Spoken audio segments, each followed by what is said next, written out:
Putri Pahlawan Nasional Samratulangi Profesor Dr. Emilia Agustina Pangalila Ratulangi dikabarkan telah meninggal dunia di saat usianya yang ke-102 tahun di kota Sus, Belanda pada 15 Februari tahun 2025.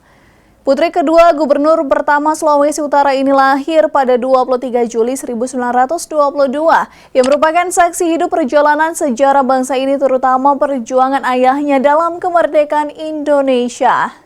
Sejarawan Minahasa Bodegray Talumewo dalam unggahan Instagram pribadinya menyebutkan bahwa Profesor Emilia atau lebih diakrab disapa Oma Sus adalah perempuan termuda pertama kali yang menjadi anggota DPR RI. Waktu itu Komite Nasional Indonesia Pusat atau KNIP saat bangsa ini baru merdeka.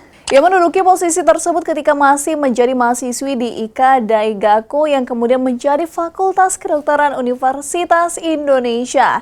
Selain tokoh politik, Emilia dikenal sebagai seorang ahli penyakit jiwa dan saraf. Ia meraih gelar doktor psikiatri dari Universitas Amsterdam pada tahun 1962.